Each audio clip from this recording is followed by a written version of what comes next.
Okay, well, that was a short and sweet segment, but we'll move on, I think, to a related issue, and that is a blog post from MOLA, the Museum of London London Archaeology. archaeology, yes.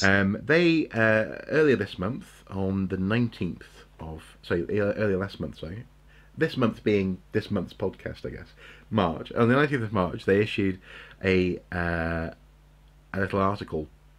The headline was, "Are archaeologists putting heritage sites at risk by talking about their work?" Now, this is something which we have touched on tangentially in the past when it comes to, for example, archaeologists being scared to talk about sites because of the potential for so-called night hawking or thieves with metal Theft detectors. using metal detectors. Exactly, yes.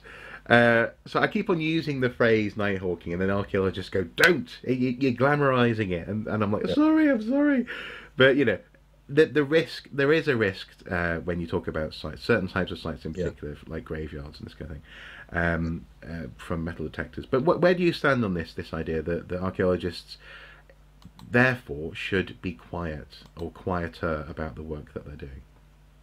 Well, shall I just to our audience who maybe aren't familiar with the article, let me just read the Hmm. opening paragraph. This was a blog post, as you say, published on the Mola website on the 19th of March, and it says, according to Historic England, thousands of heritage crimes happen every year.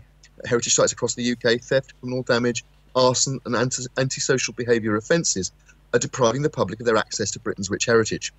As information sharing becomes ever easier in our modern digital world, on the internet, across social media, through open access publications and networks, we are asking, are archaeologists putting heritage sites at risk by talking about it? And it continues, there's no definitive answer to this question, but it's something we regularly question as we go about our day-to-day work.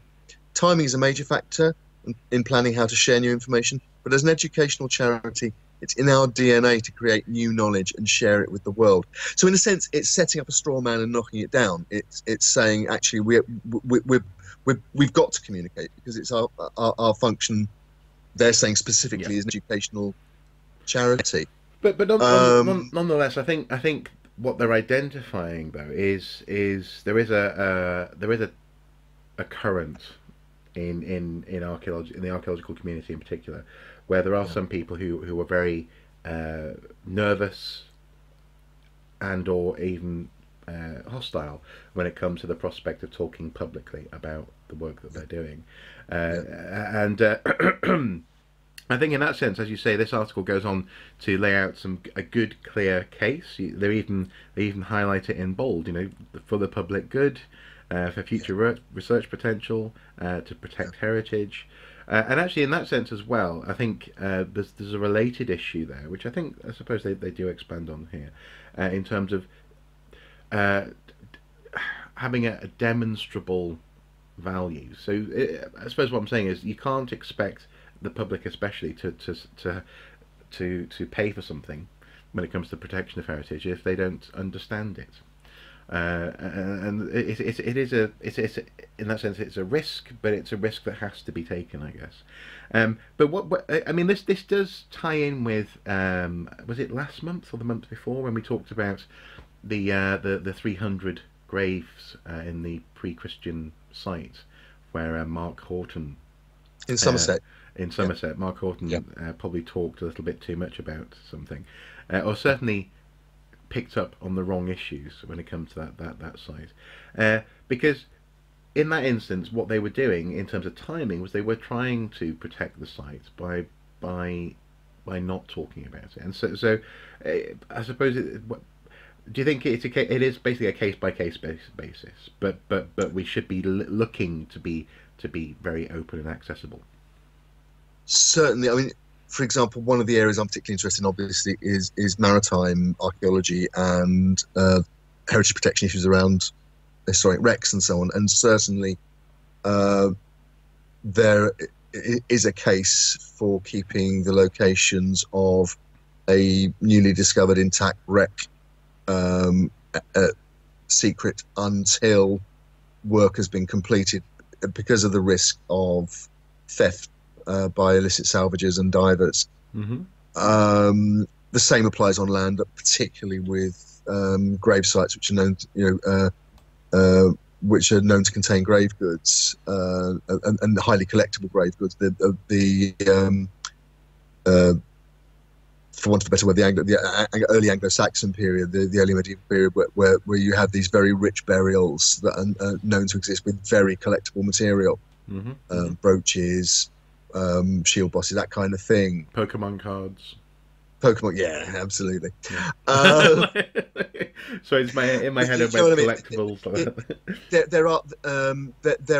There are clear reasons for not speaking publicly about that kind of location until the work's been done, or the site can be made secure.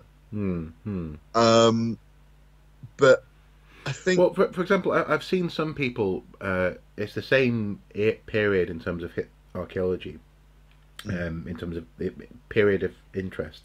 When it comes to the Staffordshire Hoard, some people some archaeologists suggest that was talked about far too quickly, and actually the site was, even though people were going, oh, it's an undisclosed location, there were whispers. People in the know, especially locally, knew where the site was, and that it was compromised because of that.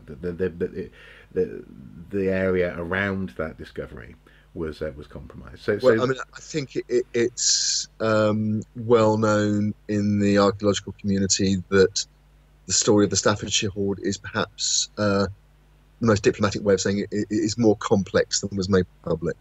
Yeah. And I think we better perhaps leave it there. Okay. But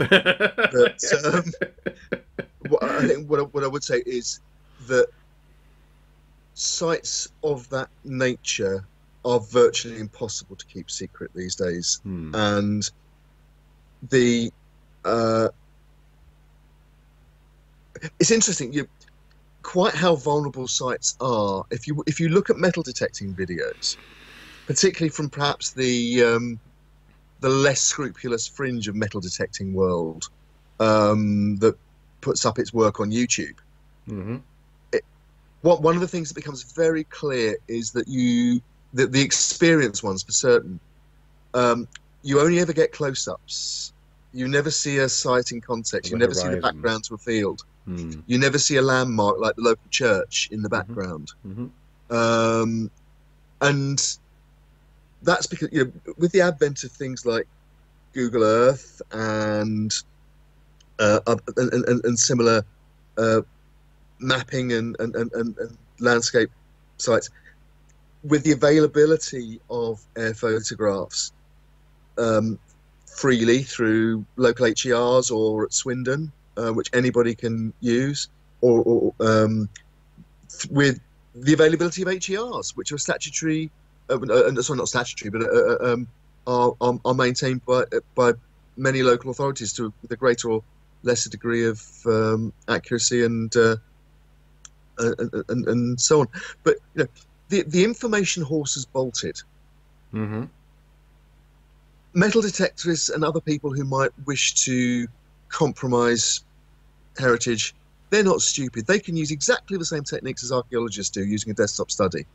Yeah, and you can see shadows and fields. You can absolutely speculate and turn up, and absolutely. So to try and pretend that archaeologists not talking about their work is going to protect heritage is really fatuous. It would not work. There's a wonderful story that a senior academic archaeologist, when Time Team was first broadcast over 20 years ago now, made a comment along the lines of, first of all, that it was traducing this person. This person felt it was traducing their discipline that they committed their entire career to by turning it into this TV program. You can't do that. Yeah. But worse than that, ordinary people might watch it and want to get involved. God. And no.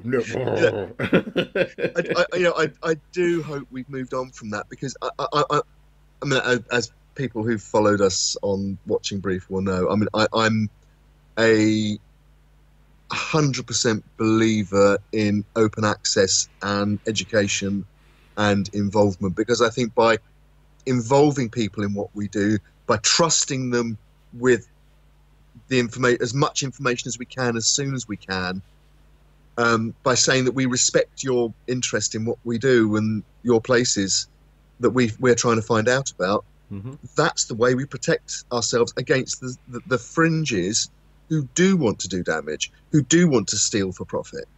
But shutting people out only creates resentment. Yeah, and also, actually, frankly, it fuels some of the stuff that we were talking about in our first segment. If people can't get access and get their questions answered by archaeologists, they're going to become the jungle explorers on the golf course instead of absolutely. But the funny thing is, I mean, I know of archaeologists, some senior archaeologists, frankly, some senior archaeologists who possibly may or may not edit national publications, who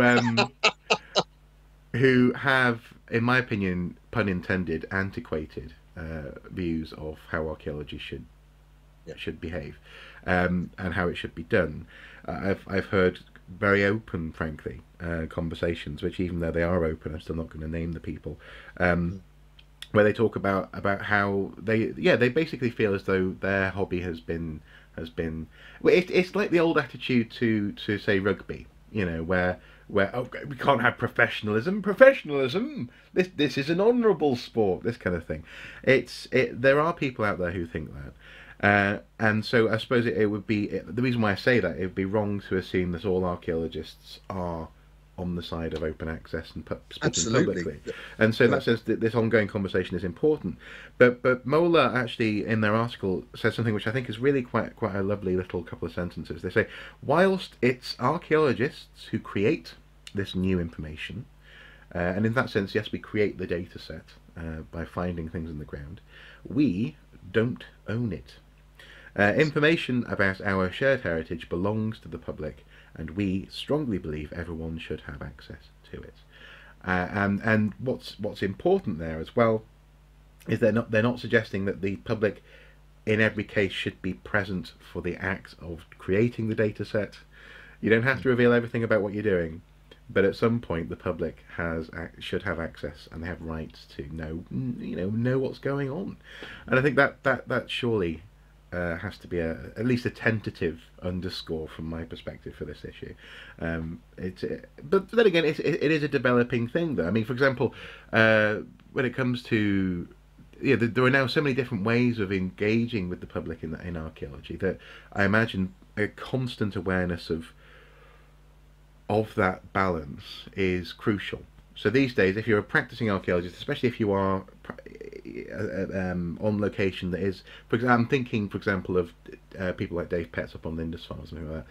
Yeah. They need to have an awareness of this, because of course they want to tell the world about what they're doing, but sometimes there has to be this staggered of information. But at some point, everyone gets access, and I think that surely has to be the way forward. I think so, and again, it's one of the I think one of the biggest problems we've got, and again, one of the reasons that fringe archaeology gets the traction it does, and particularly on the mainstream media, to use that horrible phrase. For example, on History Channel, Yeah, etc. No, Mark, sorry, it's not the History Channel. It's the increasingly satirically named History Channel. It is that so much archaeological information is locked away in densely written articles behind paywalls, and all the time, until these cartels are publishing, charging 20 quid plus for a short article, until that is broken, and that can only be broken by people refusing to cooperate with it, and people are going to continue to cooperate with it because their university metrics depend on it. No, I know. Yeah, the core information is shut away from the likes of you and I, because we can't afford to use the stuff that's behind paywalls. Yes, we rely on samizdat copies that are circulated unofficially as PDFs from colleagues who and that's I'm frequently either putting out or receiving calls from colleagues saying, "Has anyone got a PDF of this?" Because it is expensive. And so yes, there is that there is undeniably as well. I think this is part of the issue, part of the reason for this ongoing conversation being necessary, Yeah. is that there is a culture of that, certainly, and as I think, as you say, it is partly driven by the it's a domino effect and a catch-22 in that sense, in so much as the article needs to be published in a reputable Yeah. journal, but also the article writer cannot afford, in the current academic climate, to simply publish the article in a way that won't be easily trackable. So basically, Yeah. they need to be able to say, especially in the US academic system, how often they've been cited, for example, in the past year or so. Oh, this article's had 55 citations. Absolutely. So there is a pressure driving this sort of, I suppose, contained ecosystem. But I think uh, the public gets access to Olympic-sized swimming pools, don't they? They get to dip their Yeah. toe in the swimming pool, even though it's a professional space where people do their Yeah. do their timed runs, and so I think there probably is some work to be done there, but I don't think it's an insurmountable problem. I think No, I don't think it is. It is either, but I think it does take will to do it, and to see the need to do it. And but I mean, to get back to why this matters, it's, and again, I'm speaking of somebody who has done research for television programs. Mhm. If I was assigned to research a particular subject for a particular documentary, and I went to the director and I said, look, we need to look at these particular articles, or the producer or the production manager, actually the person in charge of the money, and say, look, I need to access these 5 articles, it's going to cost 200 quid. They're going to tell me where to go. Yeah, and others say, well, I've got this book here from £5.25 from £3 from the works. I've got and there's no contest. No, And that's well, what and actually, if I, there's a market there. There's a reason why these books get published, is because they make money, Yes. and probably, well, not even probably, absolutely more money than the average journal turnover. Yeah. So perhaps, who knows where it's going to come from, whether it's young academics or whether it's the model just changing over time as people are promoted, but there has to be a change at some point, certainly. Yeah. Well, I mean, I think things like the open access, the whole open access movement, I think, is something that should be applauded and supported, and it is gaining increasing traction, I think, in the academic world, not just in archaeology. I think people are seeing the importance. We're in a globalized world. We should be having a globalized conversation, and anybody with a legitimate contribution to make should be able to join in, and it doesn't matter whether they've got university tenure or not. No, and also, I suppose, just a final word in that sense. I think the university tenure and all this sort of thing to one side, there's also an element of just trusting the public and their Yes. hunger for this information. Yes. And giving them the space in which to ask a question that will lead to a better question. So even if their initial question is one that a tenured professor might roll their eyes at, give them the space to have the access to the data and develop understanding. Allow that dialogue. I always take the example as well. There are so many things, so many areas that somebody could find a specialism in, that even if we had, double, 3 times the number of academic archaeologists working in the discipline, there will be areas that wouldn't be covered. Mm-hmm. I always think, when I was growing up in and around Canterbury, I was lucky enough to work with a man called Frank Jenkins on some of the earliest archaeology I did. And Frank was actually, by profession, he was a telecom engineer. He worked for BT? BT. He worked for BT. Yeah, my dad was as well, actually. Yeah, but he was a national expert in Roman pipe clay figurines. That was his specialism. Cool. Okay. So, Yeah. and he was a sort of doyen of the local archaeological world, but and moved equally between the local archaeological society and professionals and conferences and wrote papers and so on. Well, and funnily, there actually we come sort of to a point where those people who are frustrated with this the rugby thing, moving into professionalism. Probably they like this idea of the amateur, and maybe that's actually where there's some common ground, where the acknowledging the expertise of amateurism, but also acknowledging the fact that people need to be able to make a living doing archaeology as well. Oh yeah. There's lots of room for everyone just to subtly shift, I think, on this topic. But as long as we keep on talking. I think that's the key point. Exactly, that's the key point. There is room for everybody, but but you have to make the room. Archaeologists sort of man spreading and putting their sitting down on the 4 seats on the train and putting their rucksack on one and putting their feet up on the other and their coat on the fourth. That ain't going to work, because that way the profession's going to wither on the vine. Yeah, although I am guilty of that. I often put the bag next to me just because I'm an antisocial so and so. Okay, well, moving on. Obviously, though, this whole process is an act, in archaeological terms, of not doing that, though. So don't get me wrong. I'm happy for you to sit next to me and talk to me about archaeology.